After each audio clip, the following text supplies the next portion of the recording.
In this video, I'll show you how to install OBS Studio on your Windows 10 or 11 PC. So let's get started.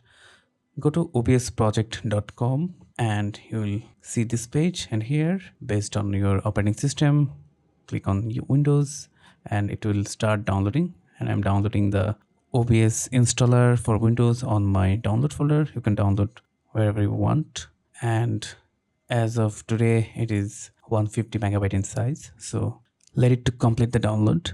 Here my download is complete, so I'm going to the folder where I have downloaded it, and I can open it or I can run it as an administrator.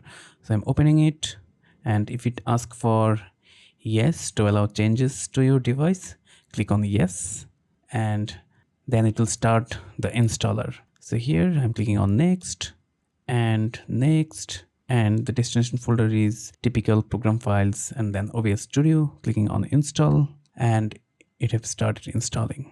So with OBS you can record your screen, you can stream, you can do a lot of tweaking with those things, like you can use your webcam at the corner while streaming to YouTube or Twitch or while recording your video. Okay, so now my installation is complete.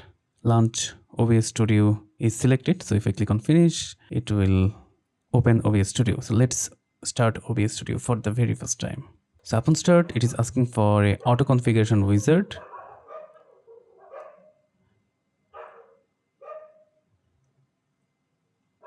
It is asking about the primary use of this program.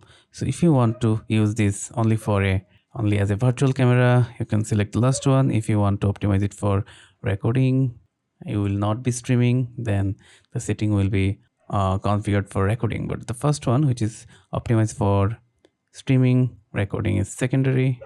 This is the first one. Based on your criteria, you can select.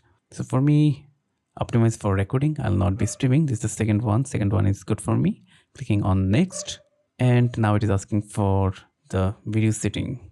So the base canvas, currently my screen resolution is 4K, but if I want to use a standard canvas like 1080p, which is the current window, then I can do it, but I want to use the full display as I want to record my screen later. So I'm clicking on display. It may show up the name of your display here, so carefully select which one is applicable for you. So I'm selecting display 1, and FPS is the frame per second. So this is the smoothness of your video. High FPS means higher file size and smoother video. So 30 or 60 is kind of standard.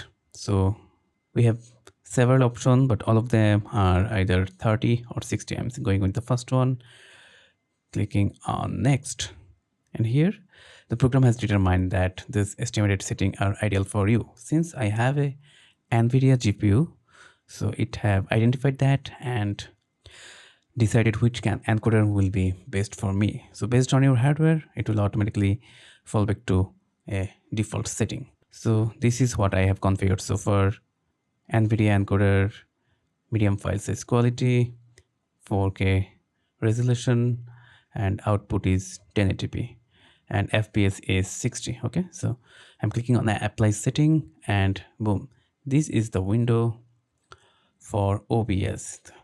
So this is how you can install OBS. In the following tutorial, I'll show you how to record your screen with OBS Studio. So until next time, goodbye.